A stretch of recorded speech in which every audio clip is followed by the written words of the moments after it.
not logical. It's magical. A major aspect of the pain and mental anguish we experience as humans is that our minds seek and often demand logic and order from an illogical universe. Our minds desperately want shit to add up, but the rules of logic do not apply to the laws of possibility. The universe functions under the laws of magic. Pretty awesome, right?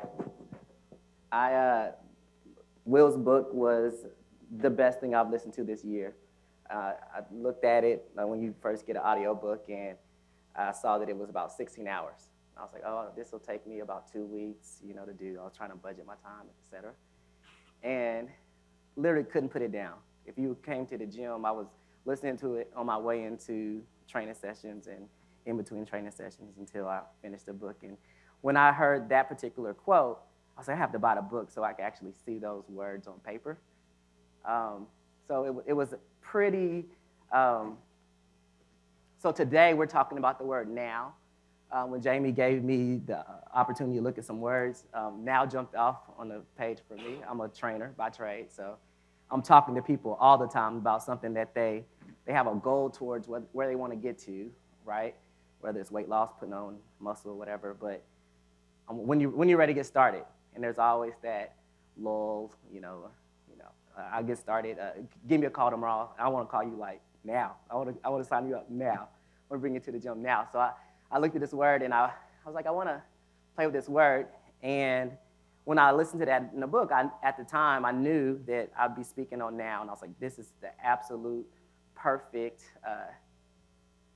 thing that I want everybody to listen to, invite them to listen to with that word.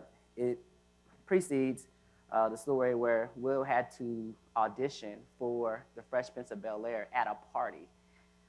Quincy Jones made him audition right there at a party, and he was trying to put it off. He didn't feel his self-efficacy at the moment was pretty low, and he wanted to put it off. And Quincy kept talking to him about what might happen if he put it off a week later, and he kind of got the point and auditioned, and of course the show's been great. And we know that show and grew up watching that show as well. So today I wanted to talk about that quote, how do we stay present with the laws of magic, but how do we also invite others to participate with that thought as well?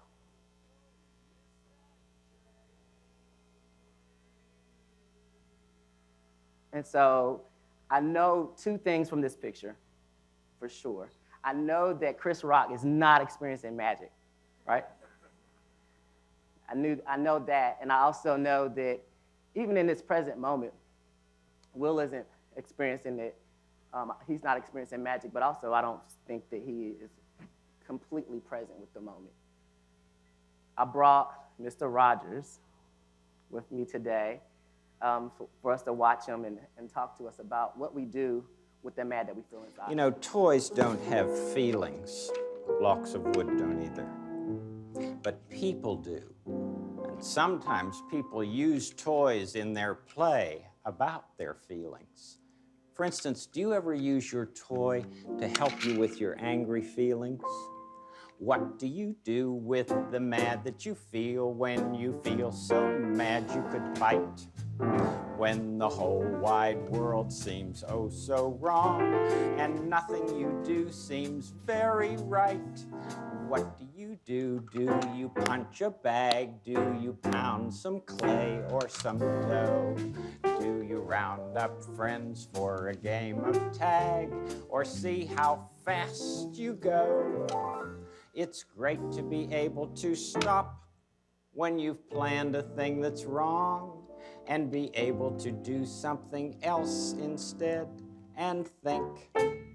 This song, I can stop when I want to, can stop when I wish, can stop anytime. And what a good feeling to feel like this and know that the feeling is really mine.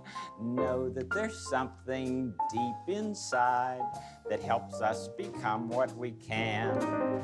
For a girl can be someday a woman, and a boy can be someday a man. That's right. Doesn't it feel good when you're just about to do something that you know is wrong and you decide to do something else, something that won't hurt you or anybody else? Doesn't that feel great? You know you're really growing then.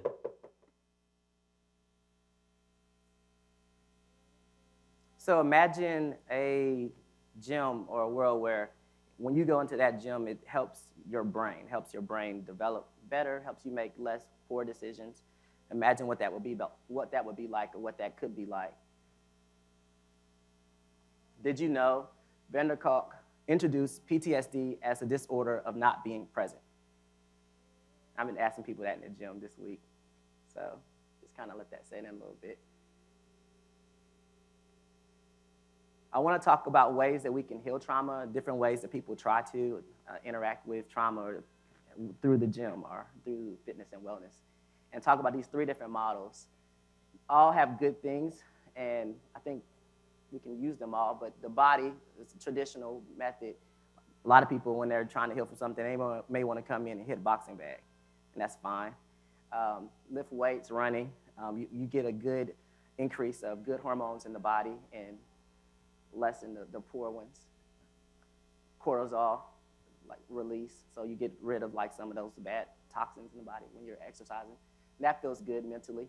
I'm always asking everybody at the end of a workout, how do you feel? And they're like, what do you mean? And it's like once this consistently asking that, obviously I want people to like, obviously that you went through a tough workout, it was a tough workout, but at the end of that, you start noticing, you know what, I think I do feel better. I feel a lot better than I normally do after the end of a workout. And so I'm always asking that. Mentally, or the mind, we have counseling. I always tell everybody, after my first year in business, I got my first counselor and started going to counseling appointments because I realized that being a first-generation business owner was something that my dad hadn't done, my grandfather hadn't done, and I just wanted to kind of wrap my mind around it. I've always thought things had to be perfect to make things move forward and had to kind of push through that. So counseling has been really helpful. Executive coaching, which we'll talk about, that's what we're providing and trying to provide and fundraise for with Resolve for marginalized entrepreneurs. Spirituality, I put it there because I do believe the higher power people like use to connect for their emotional health. I also believe that those 2 things are separate, but generally I've been working with marginalized entrepreneurs, and religion is that one thing that sometimes we're using to not emote well. Like we want to use that instead.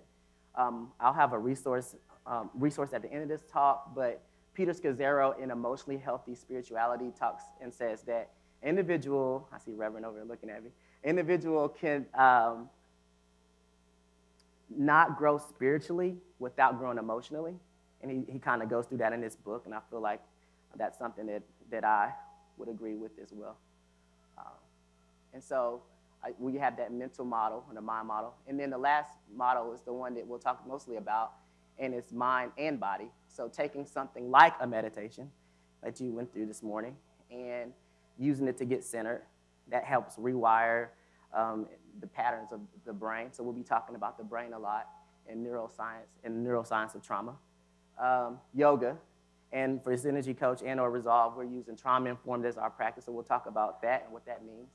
And then Positive Intelligence Quotient, or PQ Reps. It's a program that I have a few board members here today. They are going through right now. They're almost done. I went through it this year, and one of our trainers that has his own business, he's been in business for 2 years. He's been going through it as well, and like been doing considerably better. And wish he was here to share. But we do have some people that are here to talk about it as well. Okay, our approach. So Resolve. I want to talk a little bit about Resolve. Resolve is a wellness incubator that stimulates dreams, because we believe people who dream are people who create, and people who create facilitate peace. We empower individuals that have triumphed trauma, breathe life into the resolve of others. We do that through our Resolve 3D, how we're looking and developing our trainers and team by discovery, development, and delivery. So I'll talk about those three things. Universal design best explains trauma-informed care.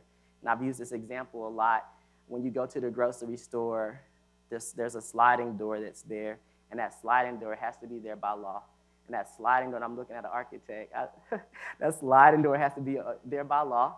And that sliding door helps the individual that doesn't emulate, as well as you and I, but that sliding door also helps individuals who might be holding kids. You know, that sliding door helps me. I don't need it. I can walk through. So that access point is what we're looking at when we've created trauma-informed yoga. We want to create access points within our language, how we teach the class, because we don't know who has experienced trauma in the space. And we know that there's various forms of trauma that we've been talking about. Dr. Candace Hargens is right in our backyard. The University of Kentucky has written a lot of articles on racial trauma. You know, so like you have that. One of our partners is Ampersand. As people experience sexual trauma, but it can come in many forms. And because we don't know and don't have to know, we can use language inside of our yoga class that helps rewire patterns of the brain to help give us our choices back. The ultimate goal is to help people live in the present now and have a present moment experience that can be practiced and a tool to help you stay present when a trigger comes. And a lot of stretches in yoga, I'm not gonna get too far in it, they're either like sympathetic type of stretches, they're fight or flight response, and then there are parasympathetic type of stretches that help you more so with relaxation. It's really important when we're using those sympathetic stretches to kind of get everybody prepared for that, what they may experience, and be willing to give them choices to try something different than that particular stretch in the moment. So executive coaching for marginalized entrepreneur. What is that?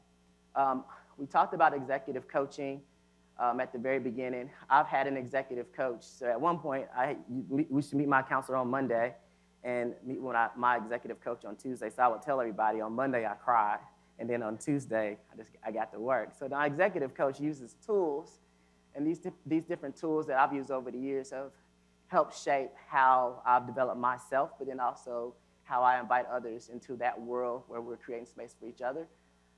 Gallup Strength Finders was the first thing that was handed to me. I grabbed that book and I used it. I took the assessment.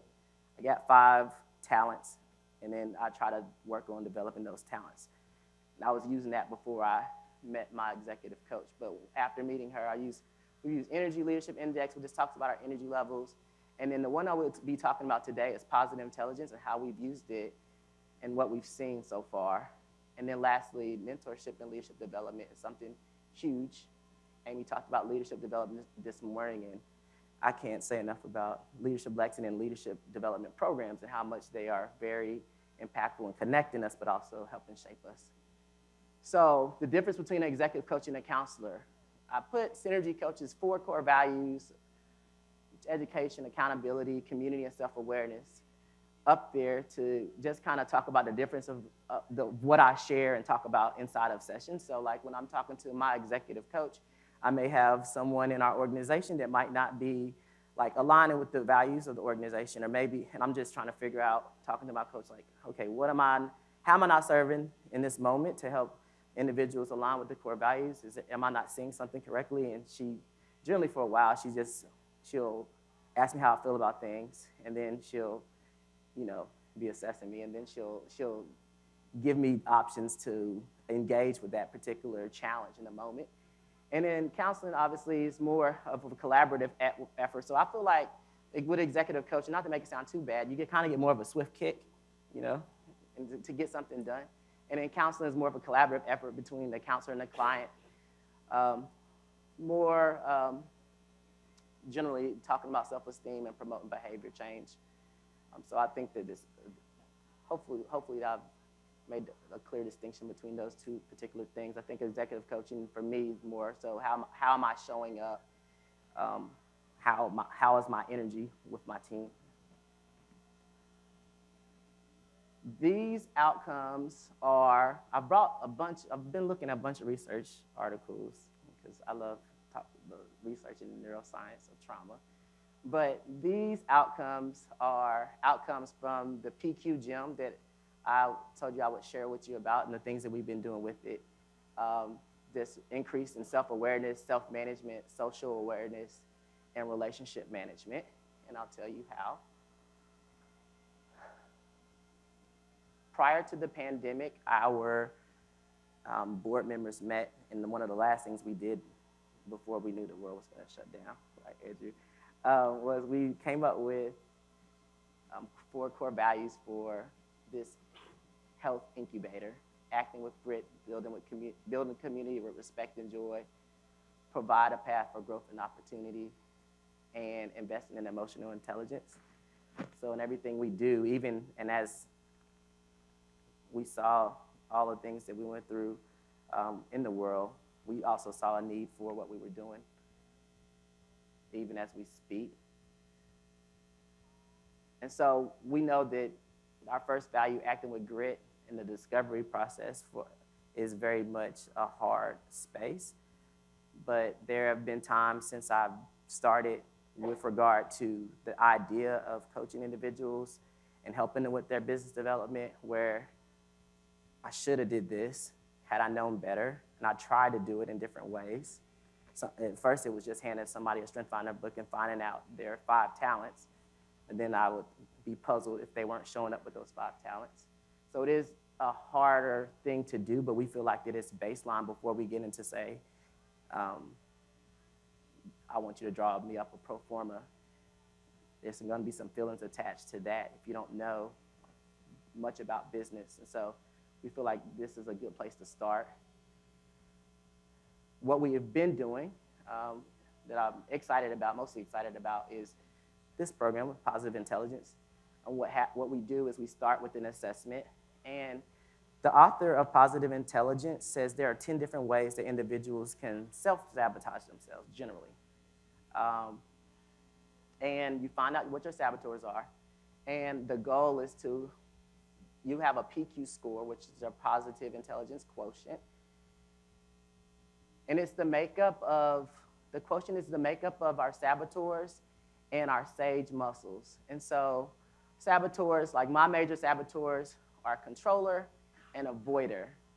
And I've had to learn, like, just the avoidance of tasks that I do not like, have to get to them, right?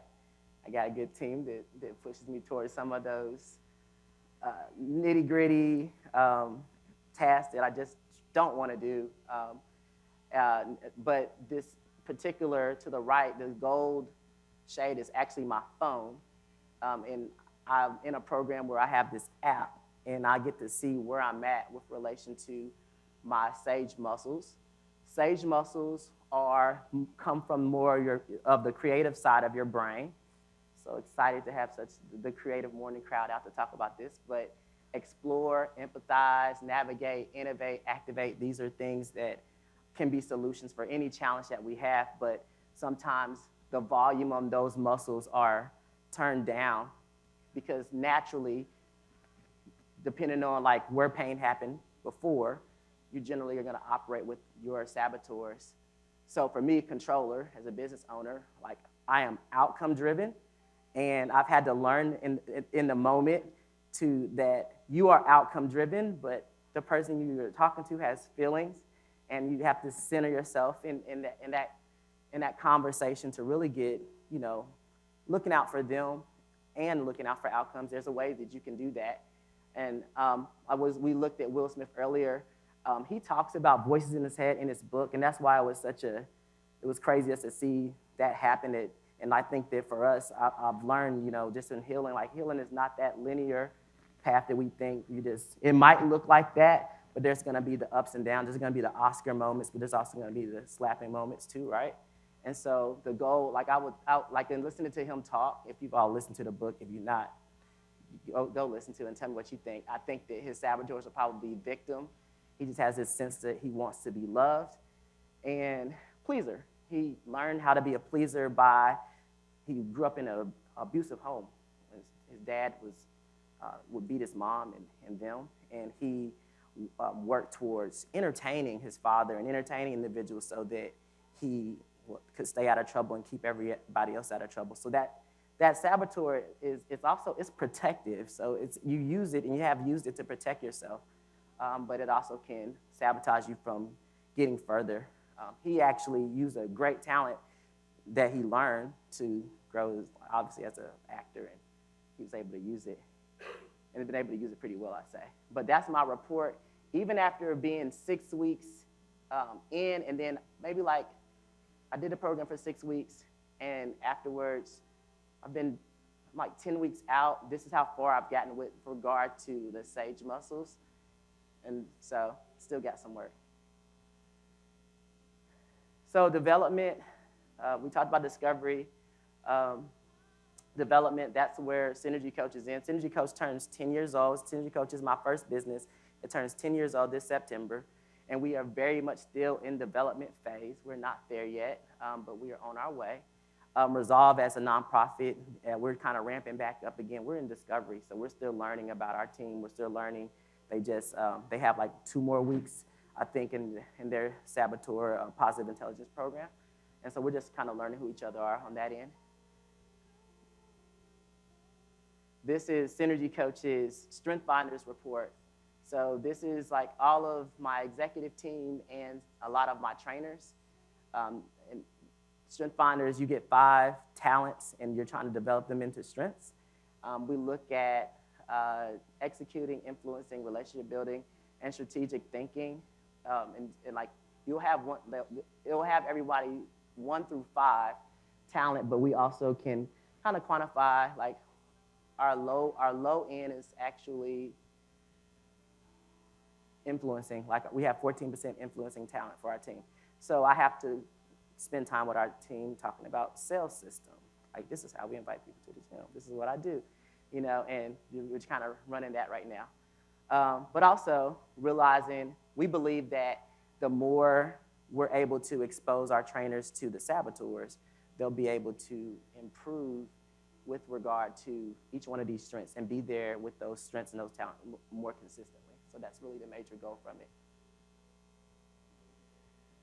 This is a moment of the presentation where I get to take a breath. And every time I see this picture or these pictures, it makes me smile. And I did not know that I would be filled with so much emotion in doing so. This was an assignment that we did within our program for during probably like the middle of the program, where most of your PQ reps, which are kind of like, it's like a meditation, it's like a 2-minute meditation, but you might be connected to your breath, you might be connected physically to just like, just rubbing your fingers together, but getting grounded in something. But then they ask a question about some challenge you might be facing for today, but then you turn and you are asked to look at your childhood picture. And then you have a bunch of empathy in the moment before you go into that challenge. So before I go into the meeting, I can look at this little guy and know that is me, and just full of a bunch of energy and wanting to keep that present and with me even now. My friend, he gave me this quote a while back, just as far as like entrepreneurship, just be relentless, but also be compassionate. And I feel like we need to have that compassion. I also have started, sometimes I have pictures of people when they were a little kid, like I had Kanye West. I love Kanye. So like I was gonna throw him up there, because a lot of folks don't mess with Kanye, but just looking at Kanye as a kid, like, look, this guy had a journey. He started once upon a time. He's still that person. It's still his essence. That's still his aura. And just looking at people in that way when we're engaging. And lastly, delivery. This is the second time we won the Minority Business of the Year award. It's awesome to be able to experience a win, but it's more like pleasing when you experience that win with other people. And so we went through a lot. At one point, we were at the Amani Family Life Center, which was a big, huge rec facility. We was leasing space there. We had 30 days when that was sold to the school system to find somewhere to train and, get about 2 tons of equipment and moving into another space and come up with a floor plan and all those things. So like delivery is exciting because you think back on some of like the hard moments, but then you realize you made it through that. And so the next time you receive a new challenge, you can think of those moments that you've made it. That's been super helpful. So the investment in emotional intelligence has done that. Devon Karama is in the building. And I have to acknowledge him when I see this picture because he's been doing amazing work with regard to One Lexington, which is a violence prevention program. I've been teaching trauma-informed yoga with the children, and hopefully going to be doing a lot more of that. This is a mat that I was getting ready to order, believe it or not, right before the pandemic started in January. We're going to China, and my buddy, he works for Lexmark, and he's like, yeah, there's this thing called coronavirus, so let's just kind of chill for a second. He was like, we need to like not order these mats. We're gonna just let that blow over. It'll be probably blow over a month or so, blah, blah, blah. I was like, okay, what's coronavirus? He's like, don't worry about it, it's probably gonna blow over. I should have ordered those mats, by the way.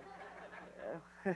But this mat is a mat that I want to kind of start just continuously talking about trauma-informed practices and bringing trauma-informed practices to children. I looked at Mr. Rogers, and I love that movie, and he was doing something so, I think, maybe possibly ahead of his time. It seems like it's so easy to pause and stop and reflect, but nowadays, even like in thinking about just what do you do with the mat that you feel inside with children, and you have a phone, you have this iPhone or this thing that's connecting you to so much information all the time. And I think that while I'm doing this, my meditations, a lot of times I've had to stop myself from going to Instagram to do the meditation. I'm like, you know what? I'm wasting so much time. Like, I could be doing something more constructive with that time. But I think this is a good place to start when we're trying to use the body as that means to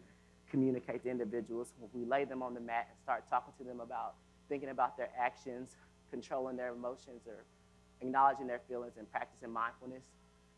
That's an acronym. We've been talking about trap music. The kids have educated me a ton on trap music. I learned more about trap music through them, but we turned it into an acronym.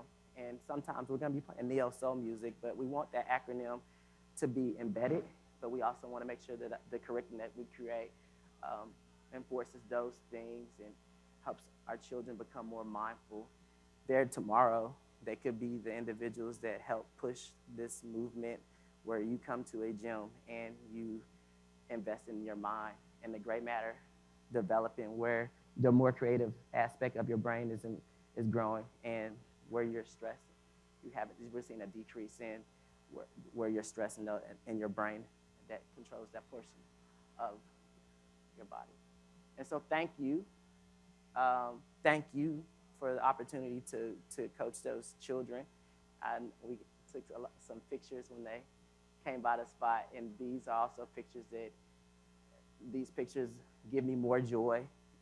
We have an opportunity right now. We've been looking at kids on pictures, and that's been like more bringing up sad emotions as of late. And so I want to end with like looking at these children and asking ourselves, what can we do right now to improve tomorrow? Partner with us. I've left my information. Jason, can you raise your hand? Jason Brooks is the executive director for Resolve Fitness.